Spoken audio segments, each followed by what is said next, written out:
So, very much welcome to this third and last session of our compassion training. Uh, really lovely to be here with you guys. Again, we are recording the session for those who can't participate, and the recording is for this group's internal use. So let's get started. We have 2 hours booked today. We will stick to that timetable, or even maybe close a bit earlier, maybe 10-15 minutes earlier. So you will have a few minutes of your own time to use wisely, to use for something compassionate towards yourself. But let me get started with the presentation here. So today our theme is practicing loving kindness, and it has to do with this division of, or the components, elements of self-compassion that we have been talking on the previous sessions as well. So self-compassion consists of the kind of ability to look at things mindfully. So instead of over identifying or kind of defining yourself through your thoughts or emotions, you can just observe them.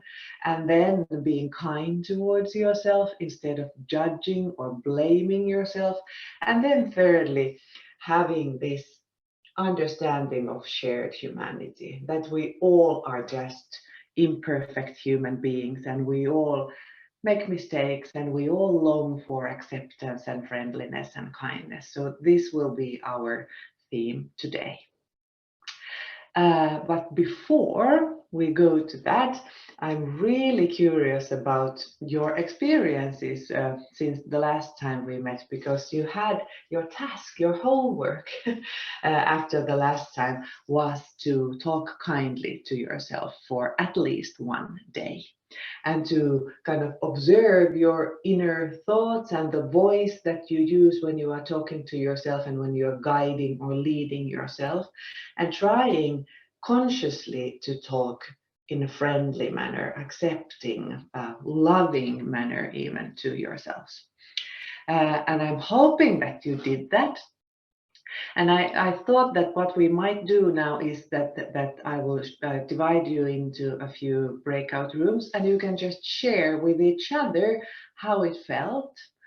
What did you find about your inner voice? You don't need to tell the others what you were talking to yourself, what you were saying to yourself. So you don't need to expose your private thoughts, but sharing the experience, how it was. And if you haven't done that, it's okay. You can still share your thoughts around your inner critic and versus your inner accepting voice, your inner compassionate voice.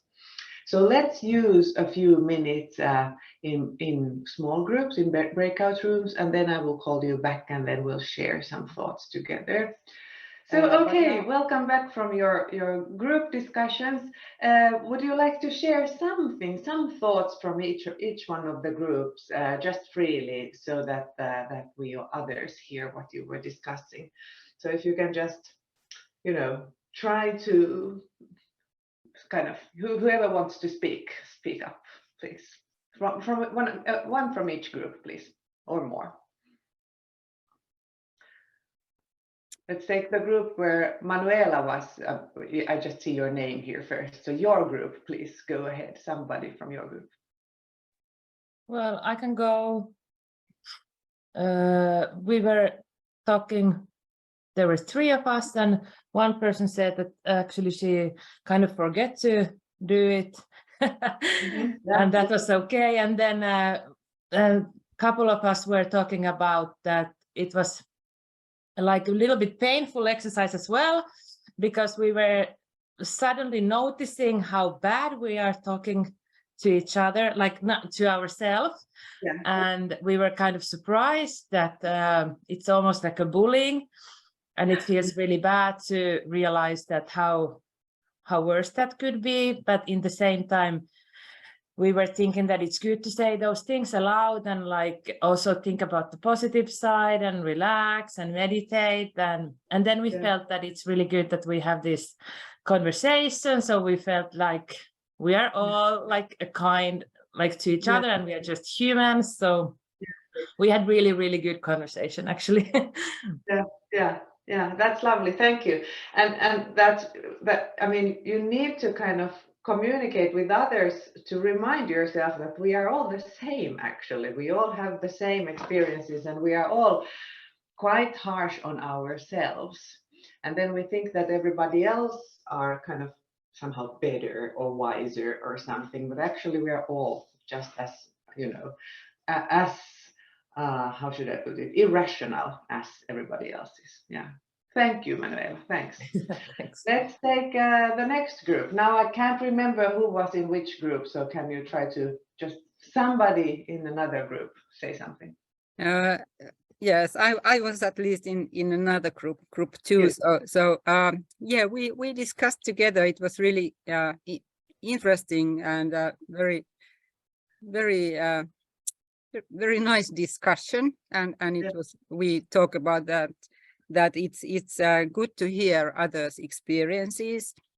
And one we had a kind of common idea was that that we learn. So you need to have some training. You need to repeat that. You need to repeat the exercise and try again and again, and then you notice that oh I was quite harsh to myself, but then you repeat. And we also discussed that we have found that we step by step be better in that. So and we were kind of different. We had different kind of period of experiences. So it was really interesting to hear also those that has been training these exercises a longer period. And yeah, thank you. And it's nice to hear from those that have been maybe practicing a bit longer that you actually, by repetition and by training, you can become kind of more skilled, or I somehow I feel that the more I practice, the easier it is for me to remember to be mindful or compassionate, or so it's not always, I'm not kind of, I don't feel that I'm becoming better, but I become better at remembering. So yeah, good, thank you, thanks.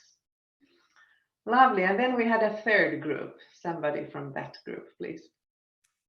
I could maybe say I was in a group with Pia, Anne, and Nina, and we were talking that majority of us, or maybe even all of us, didn't practice this exactly the same way as it was given, like talking kindly to ourselves for at least one day. But what some of us did is just whenever those self-critical thoughts were occurring, we were just becoming sort of aware of that and trying to stop that and turn it around, and recognizing that these are just thoughts, and you could have a different kind of thought. You could think about the same thing from a different perspective, more positive one.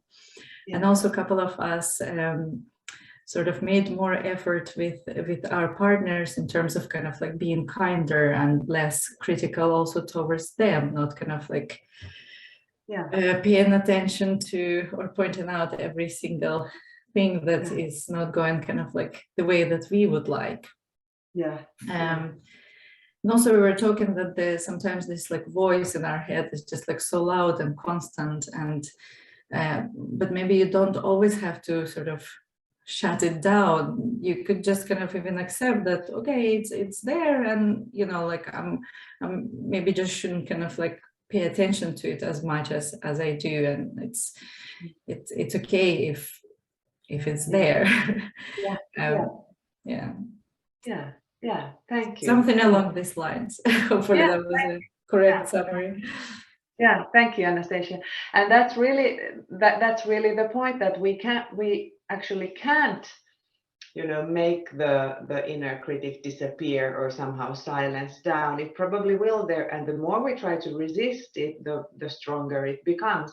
So it's really a question about, you know, noticing, becoming aware, acknowledging that it's there, but then not focusing on it, not kind of making it the center of your attention, but just kind of realizing that that's something that we all have, and my inner critic seems to be loud and clear today, but I choose to, you know, observe it from a distance and maybe also think in a positive way, in an understanding way. So it's kind of almost a game, although it's not a game, but still you can you can observe it in a manner of it being a game of your thoughts trying to trick you, to lure you to, being really preoccupied with the negative thoughts, and then either you go along with the game, or then you choose not to play that game today. So yeah, lovely. And also I think, yeah.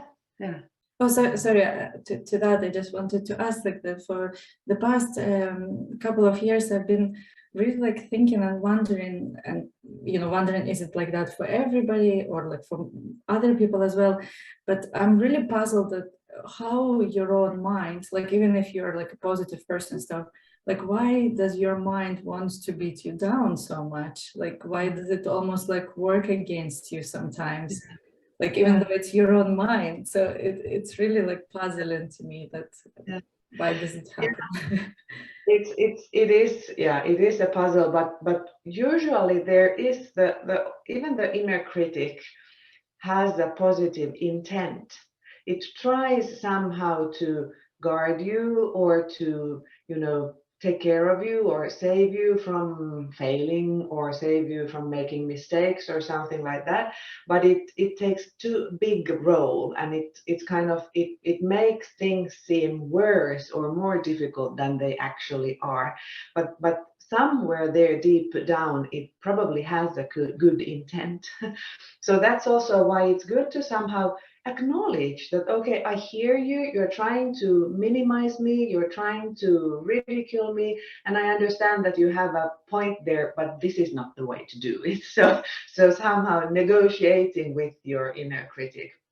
But yeah, the mind is really, really tricky. And then it also has to do with the negativity bias that we all have, that the mind has been, thanks to evolution and thanks to that our ancestors needed to be, alerted all the time, and kind of preparing for the worst all the time, because life was a constant struggle for survival.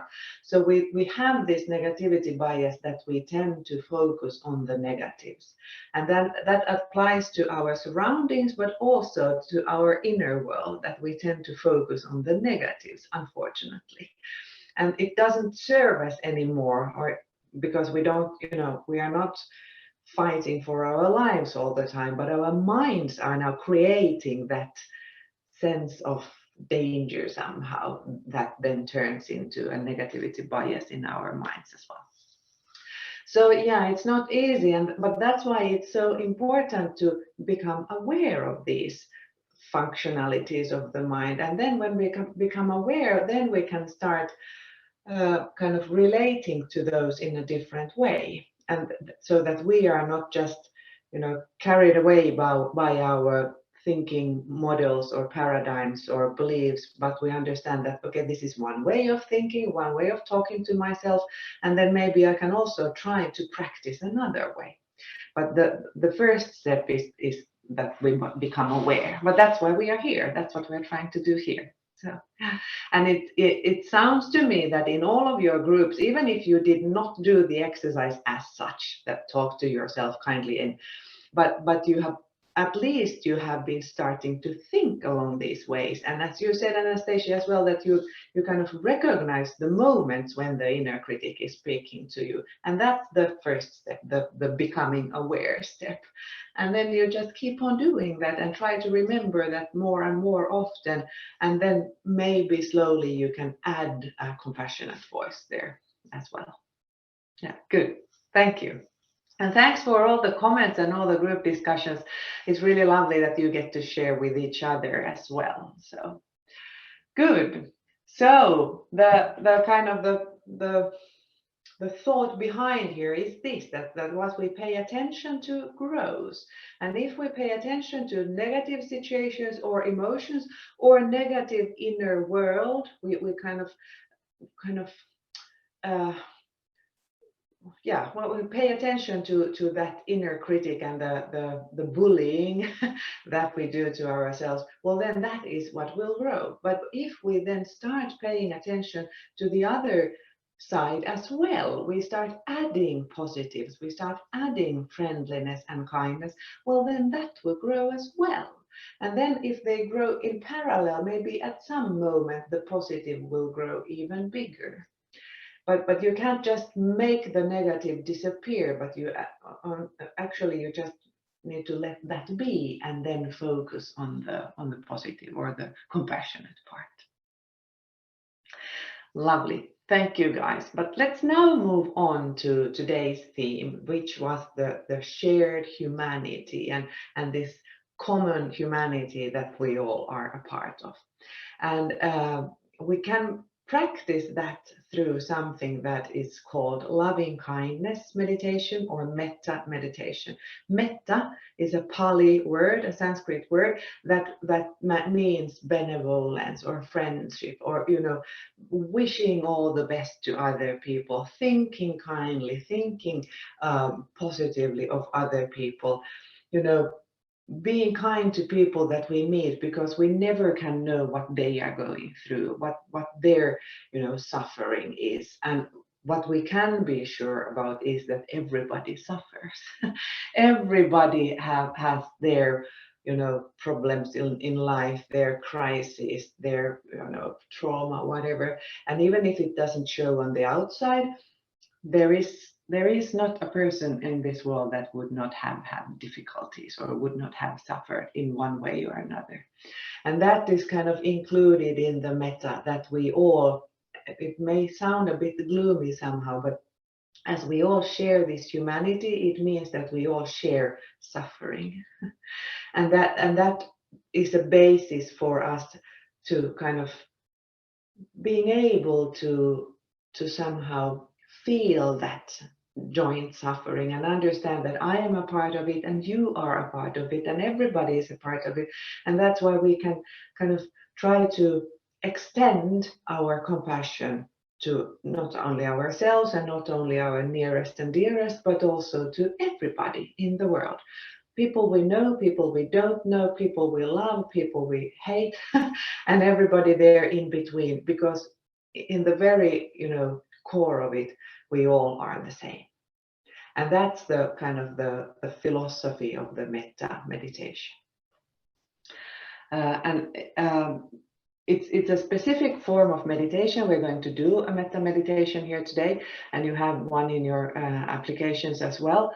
But it has also been studied, even if it's an ancient practice, and it has kind of come to life through monks and Buddhists meditating and kind of realizing this through their meditation. Well, then also it has been researched a lot now in the modern days, when mindfulness and meditation became a part of Western culture as well.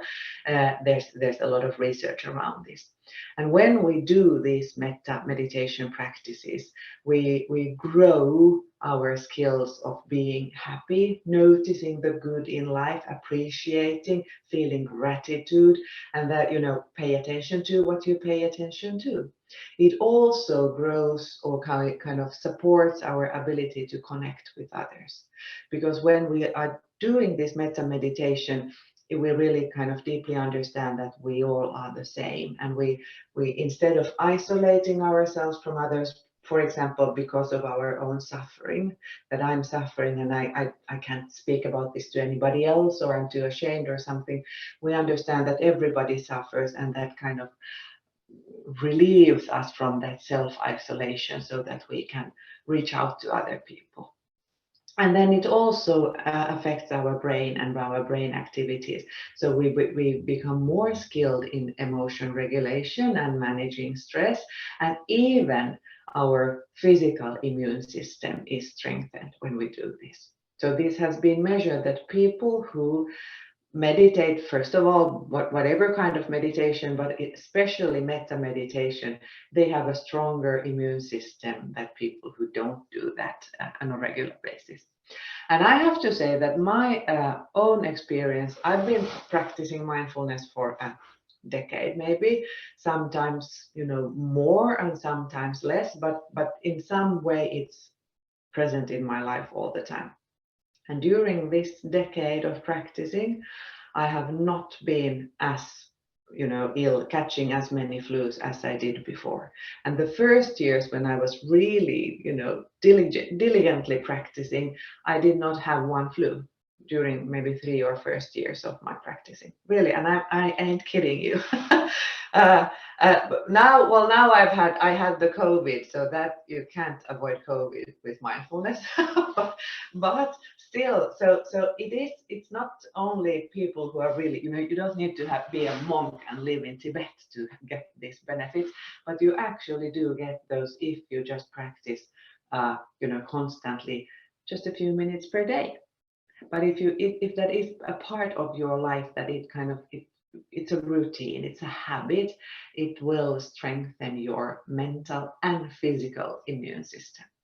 And take it from me, because I've lived that, I've experienced that, and I'm just an ordinary human being. So so yeah, so you gain a lot of things through doing metta practice, and then also you can let go of some things. And research says that when we practice this, well, obviously we're less self-critical, because that lies in the very ground of the whole exercise.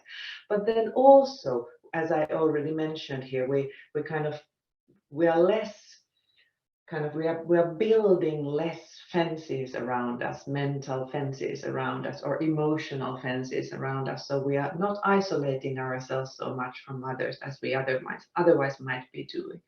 We also can have less pain symptoms, physical pain symptoms, because there's the same, actually, again, that what you pay attention to grows. And if you're, by the way, those of you who can read Finnish, in today's Helsingin Sanomat, there's a big article about chronic pain. And I read it, and it reminded me very much of mindfulness and self-compassion as well, because the person there who has this chronic pain condition actually said that the more you let the pain take, the bigger position you let it take in your life mentally and emotionally, the more pain, physical pain you will feel. So what you pay attention to grows. And that it's the same here, that if you pay attention to your mental pain or your emotional pain or your physical pain, and you let that take a big kind of area of your life, and your focus, your attention, that will grow. But when you're able to observe and to have this kind attitude, allowing, accepting attitude, and again understanding that this is my pain, even if it would be a chronic physical pain, this is my pain, this is what I am suffering from, and other people have pain as well, not this pain but some other pain. So it makes it somehow easier to bear. And then what comes to pain, actually, mindfulness is a great tool in that sense, that mindfulness tries to help us to be in this moment, in the here and now. And when we really can be in this moment, we only need to cope with the pain in this moment. Not yesterday's pain, that I've been having this pain for so long and I'm tired of it, and not tomorrow's pain, that I'll never make it. I'm not going to be able to do this and this and this because of my pain, because those pains are not here in this moment. So actually, when you are in pain, be it physical or mental, you just need to be able to live through this breath, and then the next breath, but breath by breath and moment by moment. Of course, it takes practice. I'm not saying that it's easy, but it's possible, and everybody can do it through practice. It doesn't take any magical skills or talent to do that. It just takes patience to keep doing your practices and let the process carry you further. And also research shows that if we can have this metta attitude, we also can have less self-destructive thoughts based on the same philosophy or the same functionality here. So that's why we have included this metta meditation in this exercise as well. And actually, I'm thinking that we could now do an exercise together. So I will guide you through it, and you can just, try it out, feel how it feels. So if you are with me, so I invite you to, maybe straighten your back a little bit, opening your chest, rolling your shoulders, relaxing your jaw, so you have this good kind of this feeling, sensation that you are awake and you are kind of present in the moment, but at the time you are relaxed and sitting in a comfortable position and so. And then closing your eyes if it's okay for you. If you don't want to, you don't need to. You can then again just lower your gaze or look at the picture on the screen or whatnot, or look out the window and just breathe. And just your ordinary breath. No need to put any pressure on the breathing. This is not a breathing technique exercise. So just allowing your breath to take its own pace.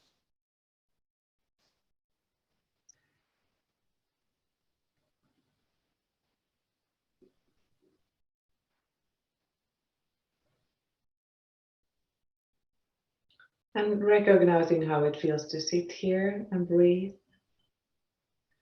Or maybe saying to yourself that this is enough. This sitting here and breathing is enough. You don't need to, be performing anything. There's nowhere I need to be. There's nothing I need to do. So I can just allow myself to be here.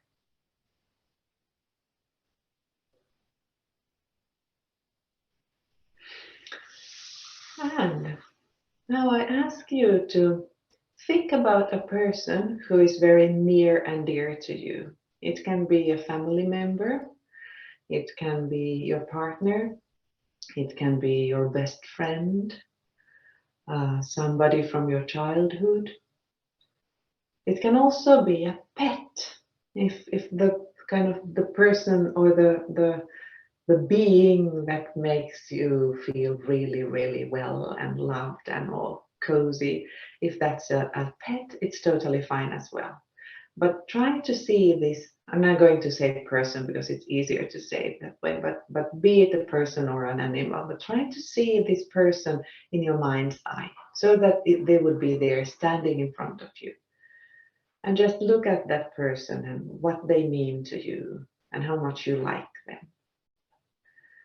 And then also maybe noticing that this person is a living human being with hopes and fears, maybe with sorrows, with disappointments in life, but also with joy, with laughter, with plans for the future, visions of what they want from life.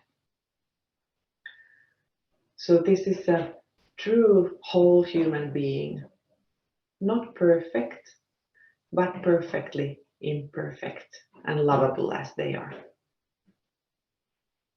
And as you are looking at this person, see if it would be possible to wish this person all the best from the very bottom of your heart. Just send your love and kindness and acceptance to this person. Of course, they can't hear you, but let's pretend. And I'm going to say 3 sentences, and you can kind of say those silently in your mind as if you were saying it to them, and really kind of feeling this, that I want to wish this person all the best. May you be well.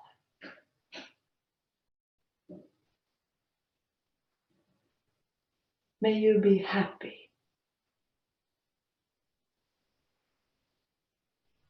May you live a safe life with the people you love.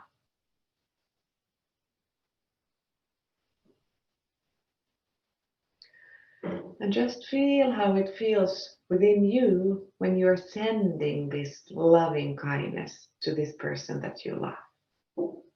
How it makes you feel to be wishing good thoughts and emotions to this person. May you be well.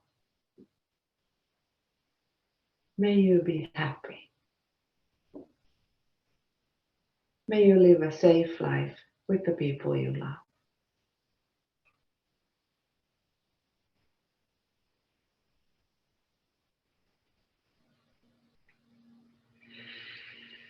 You can then let this person kind of disappear to the background of your attention. They can still be there, but not anymore in the focus.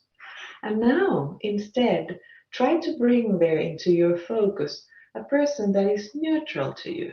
Somebody that you maybe know, but who is not your closest and dearest friend. It can be, somebody from the university or your neighbor or somebody you see in the morning commute every day or your local grocery store salesperson, some person that you know that exists but whom you don't know personally. And can you now see that person there in front of your eyes? And maybe notice that this person as well shares this humanity that we do. And this person also has dreams and hopes for the future, can feel alone or sad or tired. And this person, just as you and just as me, just wants to be met with kindness and acceptance. And now see if it would be possible to wish this person also the same things that you were wishing to your near and dear person. I'm really trying to send these thoughts to that person as well. May you be well. May you be happy.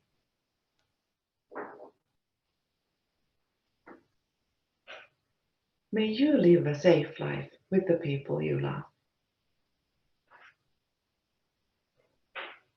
And just see what that awakens within you when you are wishing these things to that other person.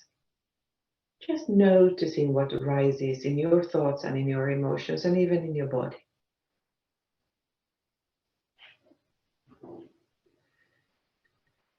Then you can let that person move to the side of your attention as well. And now bring yourself to the center of your attention. And just see yourself with kindness in your eyes. And maybe notice that you as well, just as I and just as everybody else, also is a human being, also suffer in life, also have problems and obstacles in life. And you as well can feel overwhelmed or alone or sad. And you as well have plans for the future, hopes for what you wish for life. And you as well want to be met with kindness, acceptance, friendliness. And you as well, as all of us, are worthy of acceptance and loving kindness just as you are. So see if it would be possible to wish yourself these same things, and just as directly from your heart as you were saying to the other persons. May I be well.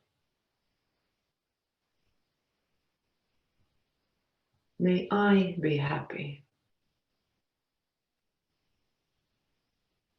May I live a safe life with the people I love.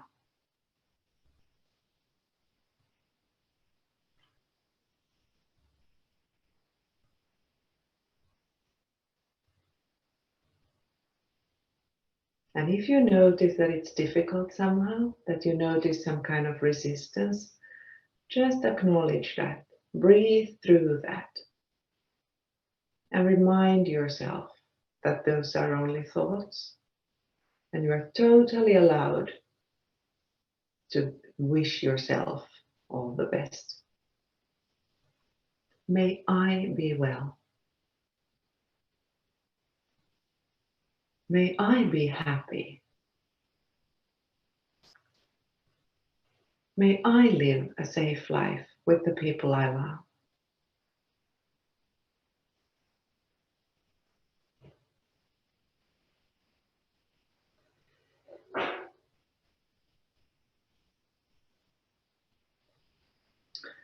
It's just like with a newborn baby that is unable to take care of themselves.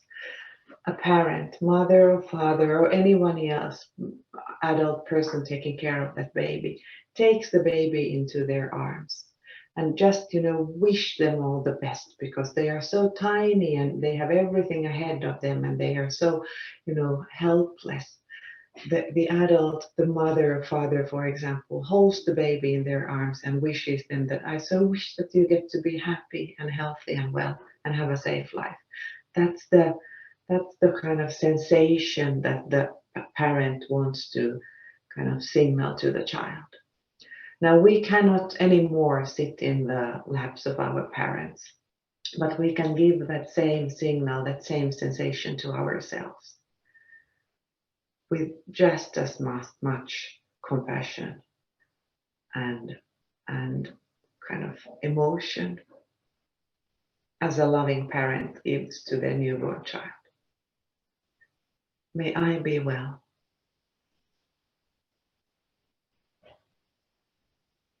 May I be happy.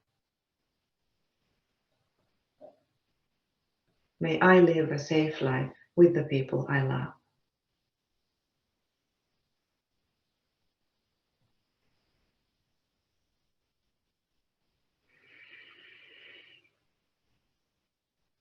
You can now leave yourself there in your mind's eye, in the center of your attitude, and then bring the other two persons there as well.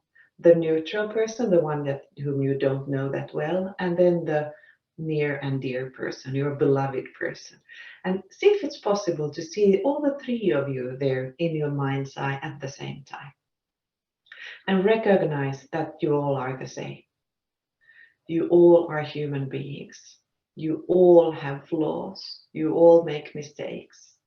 You all want acceptance. You want to be seen and heard and accepted the way you are. And that actually applies to all of us here in this session, to all of us watching the recording afterwards, to all of people at Aalto University. And actually, if we really think about it, to all people of the world, the globe, we all share the same humanity. And we all just want to be happy and safe. So see if it would be possible to now enlarge your compassion, your loving kindness, your benevolence to not only the three persons there in your mind's eye, but to a broader group of persons. All the persons in your surroundings and even larger. And maybe all living creatures walking on this earth. May we all be well. May we all be happy.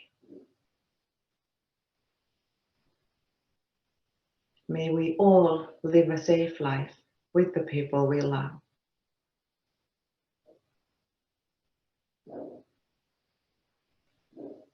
And especially now when the world situation is what it is.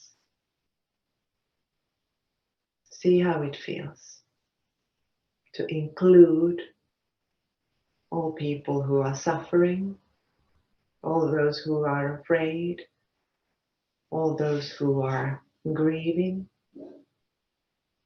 to your loving kindness. May we all be well.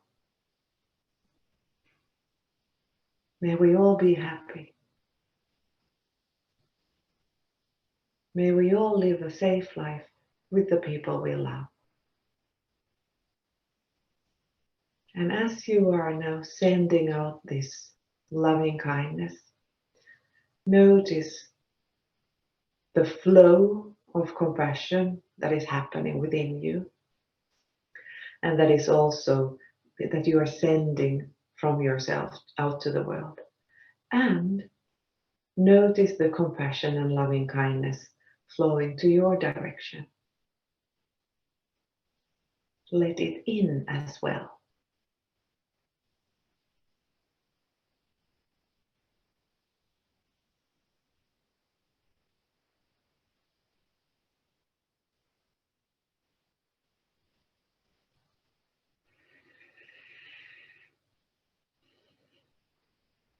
You can then take a few more breaths in your own pace, maybe a few a little bit deeper breaths. If you want to, you can inhale through your nose and exhale through your mouth a few times. And then once you feel that you're ready, you can open your eyes and end this exercise.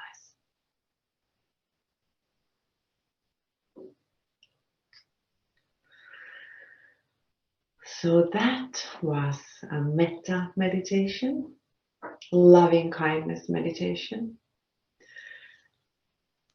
And there are many forms of this. This was one, but I can try to include in the material that I'm sending to you. I can try to include links to a few other forms of metta meditation. There are shorter ones, and then there's another form of meditation that is called Tonglen meditation. But also it's a Sanskrit word, or two words actually, Tong and Len, and they are kind of taking in and letting go, basically the words mean. And it's also a metta meditation, even if it's a different form. It means that we are kind of taking in, with our inhale, we are taking in suffering. And then with our exhale, we are kind of sending out acceptance and compassion. So you use your breathing as a tool, a pump for loving kindness and benevolence. It's a lovely, lovely exercise. So I'll send you a link to, or maybe a few different links to Tonglen exercises as well. Yeah, and I saw that somebody needs to leave. Thank you for having been here. And as you said, you have the recording to watch afterwards.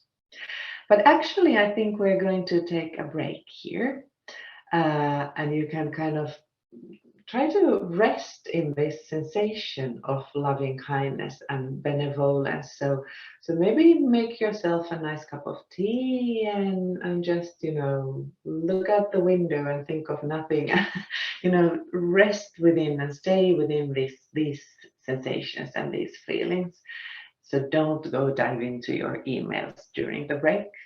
And then let's continue in 12 minutes. So 10 past 10, we'll continue with the final part of the training. Okay, I'll see you soon.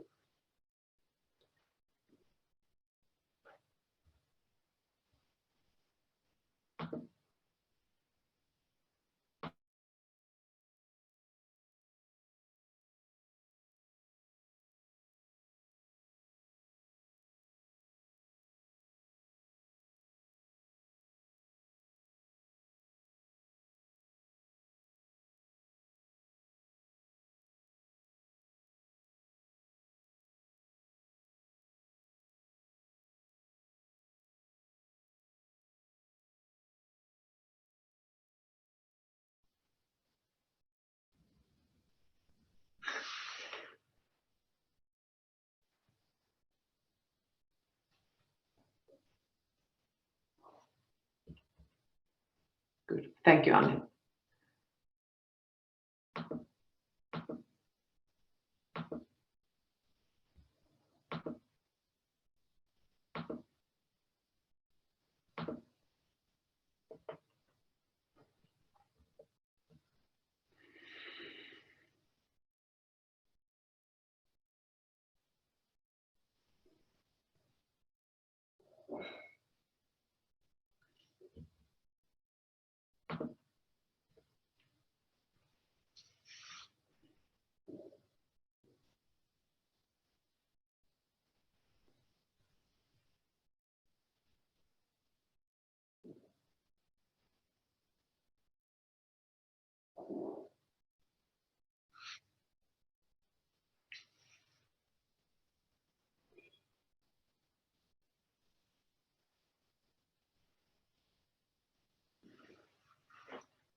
Okay, it's 10 past, at least according to my watch. So let's continue. Hopefully you guys are there back by your computers. At least I can see a few cameras on, so maybe you are there. Good, thank you, thanks.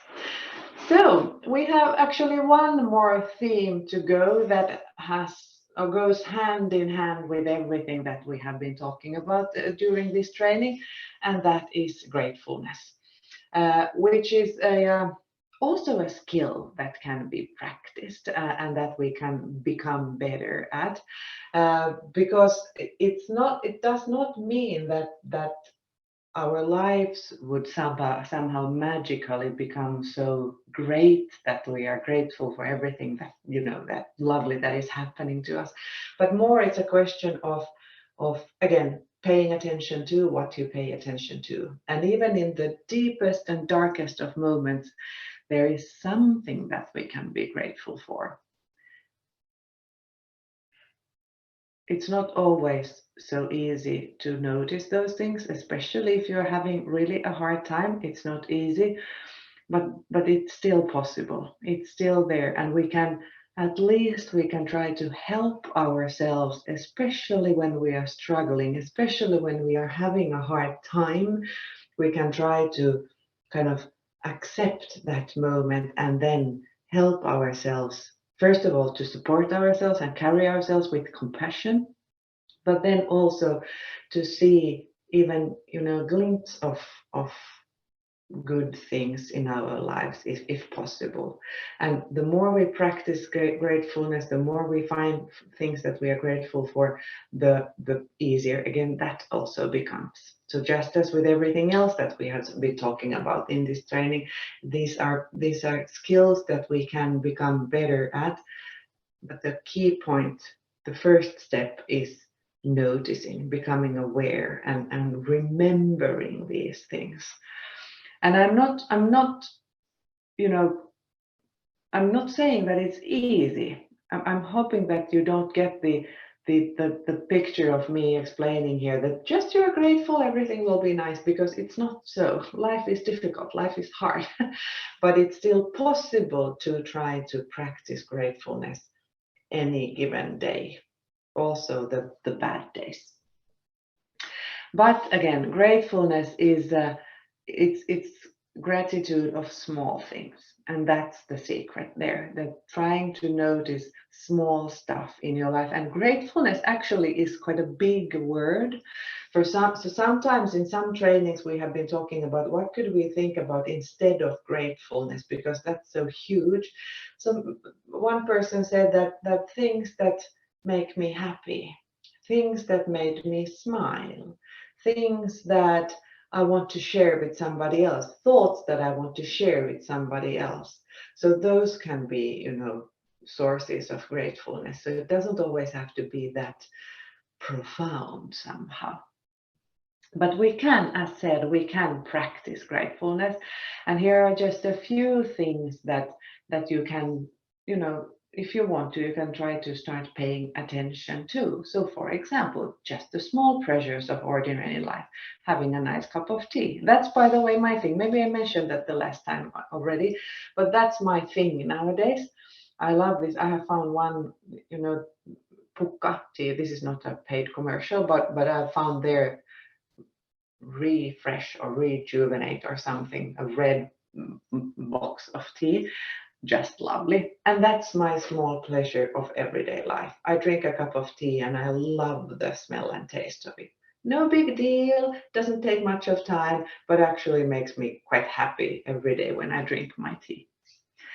The satisfaction of attaining goals, especially small everyday ones, because we all have big goals. You can have your research goals or your projects goals or your whatnot goals, and of course those also will be satisfactory then once we get there, but that's a long journey. So why don't try to find some minor goals that, okay, today I managed to go to my yoga class, yay. So finding what are your small everyday goals. Being grateful for the ability to love and being loved. That's that we all want to be seen, the loving kindness part. being included, being accepted and validated, the same thing. We become validated in the eyes of other people. So when I really feel that I've been seen and heard, well, then I exist, then I'm validated. So we can be grateful for that as well. Or then we can, this is an important one, that being grateful for that things are all right. Nothing is wrong. This is an ordinary day. I can be grateful for that, because often then when we lose, the ordinary, when something happens, when you know, somebody gets ill, or you lose a person in your life, or some other crisis occurs, you get ill or something, that's when we notice that why wasn't I grateful for the ordinary life? So it might be good to start appreciating that already now. Don't need to be big, moments, but just the fact that I get to live my life every day as it is, I can be grateful for. I'm feeling safe. That's also something to be grateful for, because not everybody maybe has that luxury in today's world. I recognize my strengths. We all have strengths. We also all have flaws and shortcomings, but we can be recognizing the strengths that we have. And for that, by the way, there's a good exercise, a bit outside of this training's curriculum, but I could maybe send you. It's a kind of a freely accessible kind of strengths finder test online called the VIA Strengths Finder. And when you do that, you then get a listing of your strengths, and it's quite a nice exercise. So if you want to, I can share that also in my materials. And then there's an additional thing. You do first your strengths kind of analysis, and then you get your report. But then I can send you kind of a paper that you can print out to people near and dear to you, your family members, your friends, your colleagues, people that you trust. And you can ask them to fill in which strengths they see in you, and give some examples. And I think there are 24 strengths in the list, and they get to choose at the maximum 5. So they need to kind of prioritize. And you can say that this is a part of our training. I have to do this. Please fill in these strengths for me. And then when you get it back, preferably do that face to face, so that they tell you that I chose these strengths because I see this in you, and this comes to expression when you this and that. And so it's lovely to get people to talk to you about your strengths. But then as a thank you, fill in the same 4 for them. Give them also their strengths. And that can lead to lovely discussions. And that also strengthens your view on yourself, your compassionate view on yourself. So I'll send you that material, and you can do that on your own. It's quite kind of thoroughly instructed, so it's easy to do. So if you want to, I will send it to you, and then you can choose whether you want to do it or not. But recognizing your strengths. Then you can be grateful for the peace and relief of apologizing or forgiving. That's also something worth acknowledging and noticing. And the good feelings that come from being kind and fair and generous, benevolence again, metta, being kind to other people. And then when you are in a difficult spot, at least you can be grateful for the things you haven't lost. If you have lost, say, your health temporarily, or some person in your life or something, and that's huge. I'm not saying that, but at the same time, you can be grateful for the people that you still have around you, or that you're going to go out to the nature when you are suffering, or so there are still things that have not changed, that are there and are reliable, that you can lean against. And as you can see here, none of these are material things, and that maybe is a no-brainer, that the more we can find things that are more of an emotional or cognitive or relational sort, the more profound they are. So trying to practice gratefulness. And I have now a video, just 5 minutes, that I thought that we could watch, but let us see now if I manage to share it. Just a sec.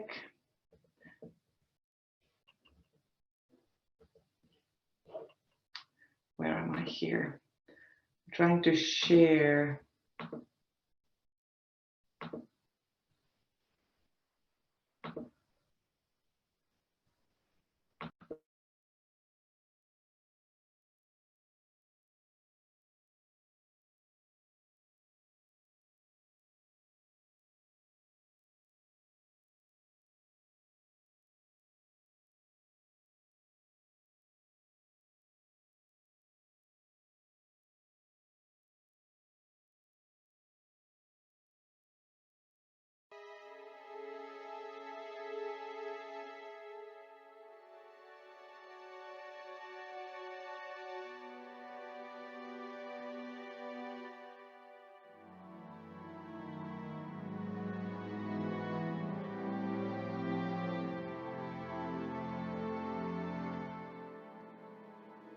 You think this is just another day in your life?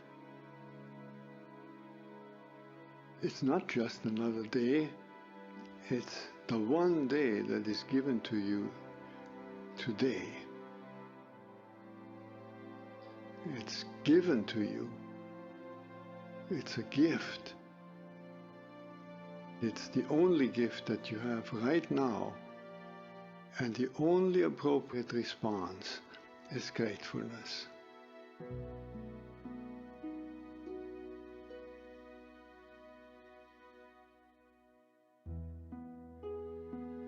If you do nothing else but to cultivate that response to the great gift that this unique day is, if you learn to respond as if it were the first day in your life and the very last day, then you will have spent this day very well. Begin by opening your eyes and be surprised that you have eyes you can open. That incredible array of colors that is constantly offered to us for pure enjoyment.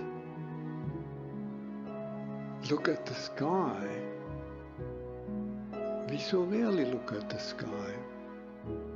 We so rarely note how different it is from moment to moment with clouds coming and going. We just think of the weather, and even of the weather we don't think of all the many nuances of weather. We just think of good weather and bad weather. This day, right now, is unique weather. Maybe a kind that will never exactly in that form come again. The formation of clouds in the sky will never be the same that is right now. Open your eyes, look at that. Look at the faces of people whom you meet.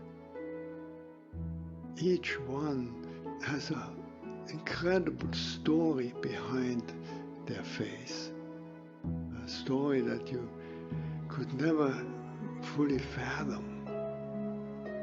Not only their own story, but the story of their ancestors. We all go back so far. And in this present moment, on this day, all the people you meet, all that life from generations and from so many places all over the world, flows together and meets you here like a life-giving water if you only open your heart and drink.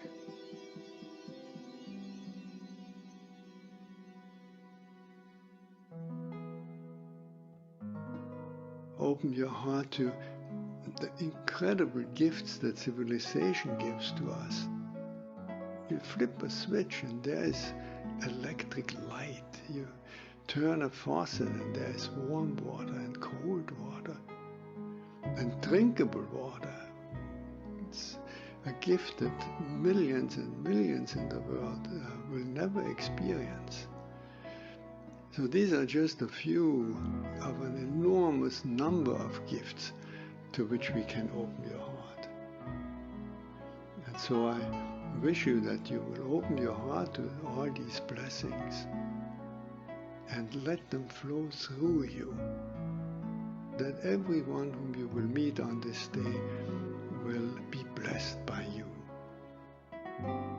Just by your eyes, by your smile, by your touch, just by your presence. Let the gratefulness overflow into blessing all around you. And then it will really be a good day.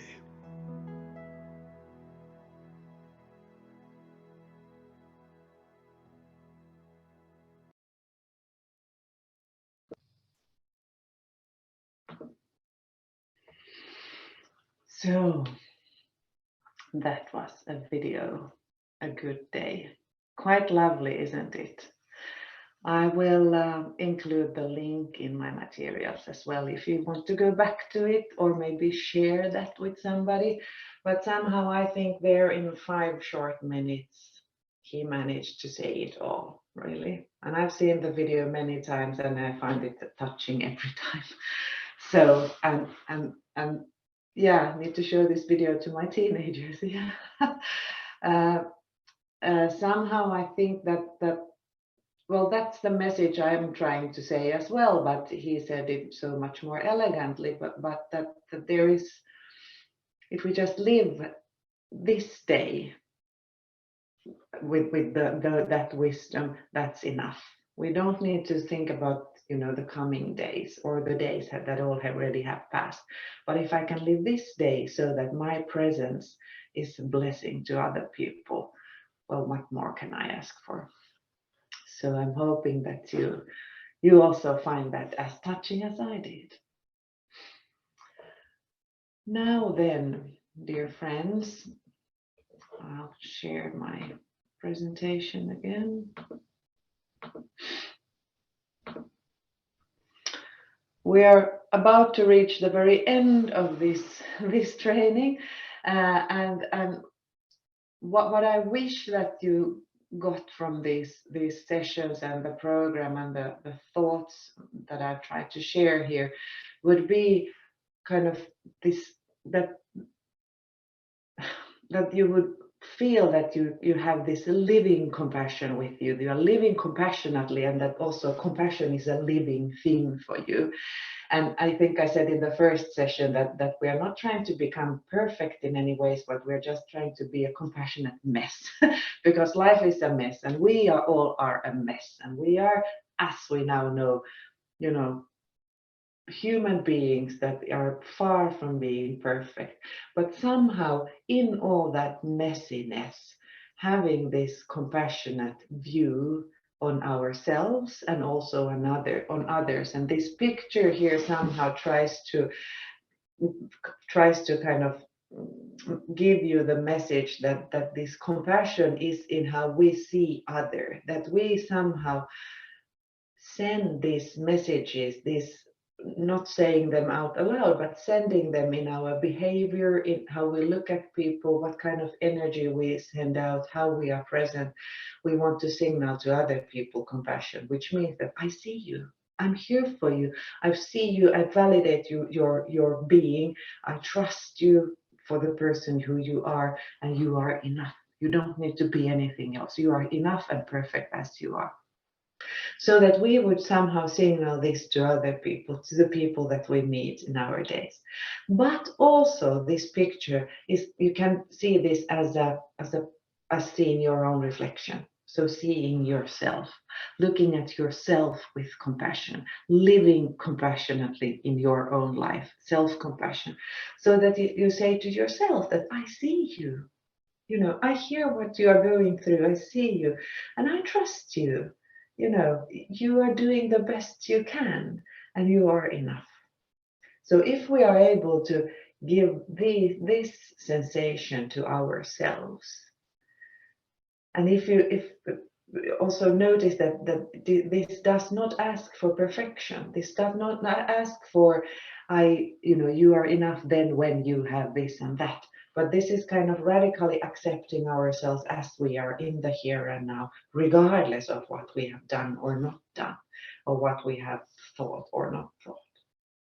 So trying to bring this living compassion into your ordinary everyday life. And that then is small thoughts, small actions, small deeds in your everyday life. How you talk to yourself, how you conduct yourself through your life, what you choose to see, what you choose to pay attention to. And it consists of small things. But life consists of small moments, doesn't it? It's just a chain of small moments. So if we can, in those small moments, be a little bit compassionate towards ourselves, well, then the accumulated result can be huge. And that's quite lovely as well. It's kind of a relieving thought, to me at least, that I don't need to change everything. I don't need to learn to become, think like Buddha or like the monk in the video, because I think it was beautifully put in just a few minutes. I could never say it. I need 3 2-hour sessions to say the same, but I don't have to, because that's not me. This is who I am, and I can then do it my way in small portions, and it may take a longer time, but I'm on my way. So trying to get that attitude towards yourself. And now we are, very close to closing this session. And what I would like for us to do now would be to share at least one word. One word that comes to you now, or that you take with you from this training, or that you want to share with others, but something that you feel that this is, okay, you can use more words as well, but at least one word. And what I will do is that I will be your secretary and write them down, and I will include those words also in our material. So I'm going to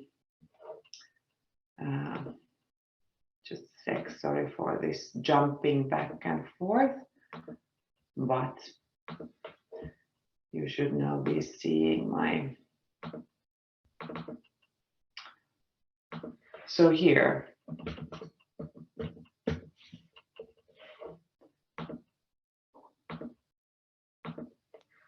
So if I can ask you guys to just unmute yourselves and say the word you choose, and maybe if you want to elaborate a little bit around that, that's also fine.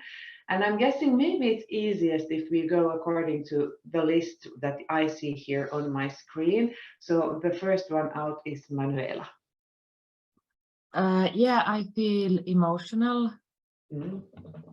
Maybe it's because of the morning time, or because of the last session, but in a happy way. So you can write happy. That's good. Thank you. Good addition. Thank you, Manuela. Then Maria.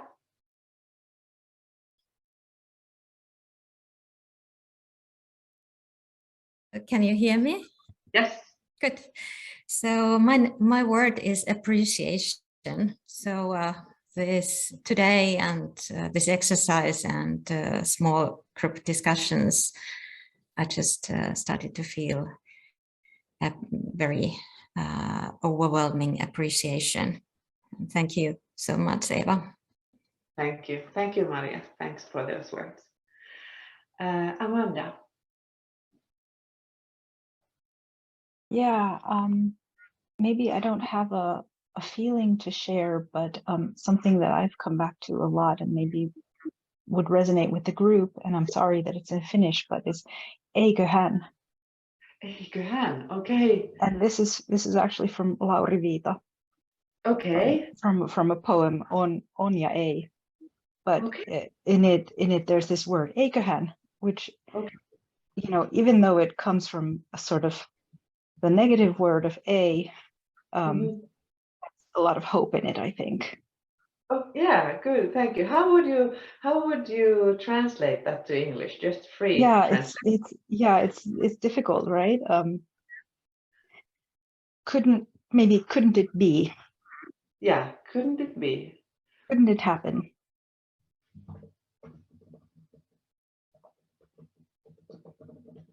So it's kind of a positive expectation, isn't it? Somehow. Maybe. Yeah, it's trying to say like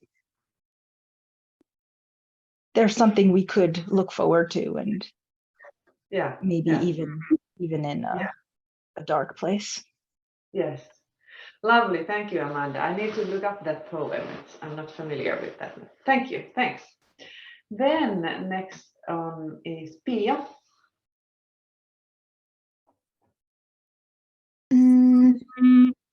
Well, maybe grateful then.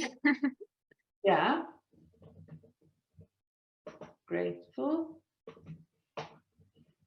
Good. Thank you, Pia. Anastasia. The words or the feeling that I feel is joy. And I'm really joyful to discover that my inner critic is not actually a bad guy, that it's trying to to help me in its own way. And the you know, everything that I've learned in this session was extremely helpful, and I just feel that there is so much hope and there is so much positivity out there, and I feel joy that I can also help my teenagers, children, to kind of like be more grateful, be less self-critical, and give others compassion. Thank you so much for giving this joy. Thanks, Anastasia. Lovely. Thank you. Anne next. Well, first I was about to say gratitude, but then I might change it for a word hopeful. Okay. And I mean with hopeful that I'm hopeful that I'm all the time learning more about this self-compassion and meditation too, and I really feel that it helps me in everyday life. Lovely. Thank you. Yeah. Great if you feel that it helps, because that's of course what I wish that you get, all of you guys. And even if you are familiar with meditation and compassion and mindfulness, I also feel that every day I'm learning something new about the kind of the techniques, if you like, but then also about myself. So whenever I have the patience to turn inwards and listen to myself, there's always something new. So it's, you know, we're all beginners here.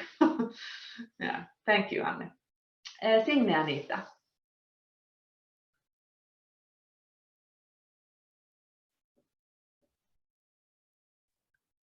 Now you can hear me. Yes. I think it will be peace of mind. Okay. Yeah.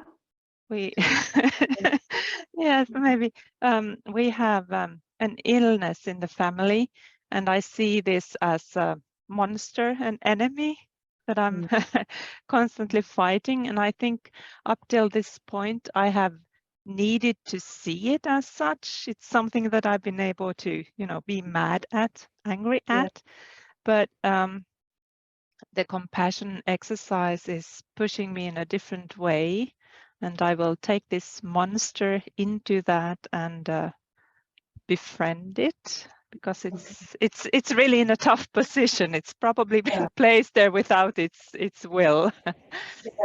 Yeah. So peace of mind in a totally new way. Thank you. Oh, thank you. And thanks for sharing. Hopefully things turn out well. So thank you. Thanks. Vivi is next. My word is as peaceful, peaceful mind.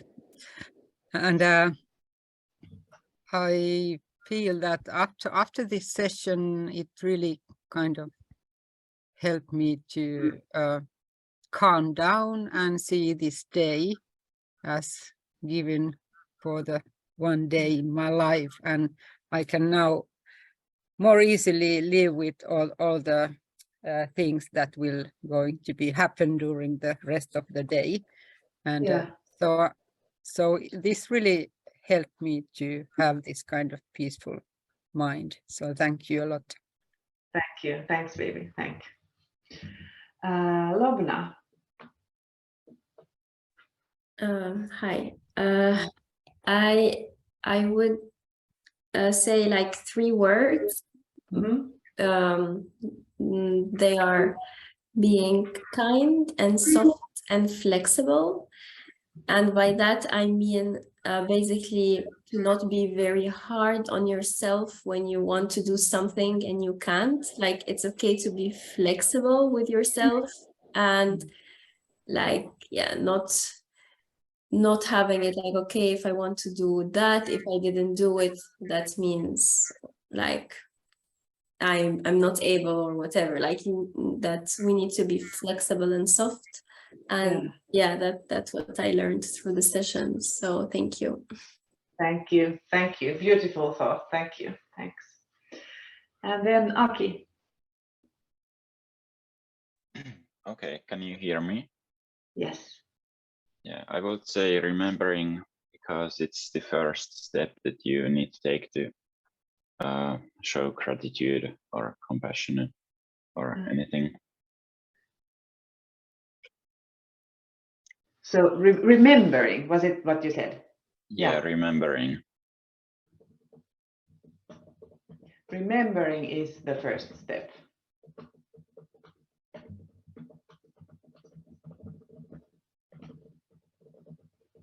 Yes, lovely. Thank you, Aki. Thanks. And that's actually quite a good one to finish with, that everything that we have here, beautiful this list of things that you've shared here, that the first step is to remember, to remind yourself of this, and to pause every now and then. I mean, mentally pause. You don't need to, stop moving, but mentally pause and remember what we have been discussing here and what we have been learning. And that already brings you have all the elements there available to you if you just remember. Thank you so much, guys. We are now ready with our training. I have time if you have questions or comments or anything you'd like to share, but at this point I want to thank you so much for participating, and thank you for the insights that you shared. It's a privilege for me to hear your thoughts, so I really appreciate that. And I wish that you gain things that will be with you as you live your lives forward, and somehow you can always come back to these thoughts and remind yourself of these things, that they will not disappear, they will not vanish, they will be there waiting for you, and they're waiting for your kind of awakening whenever you need them. So thank you so much, and take care.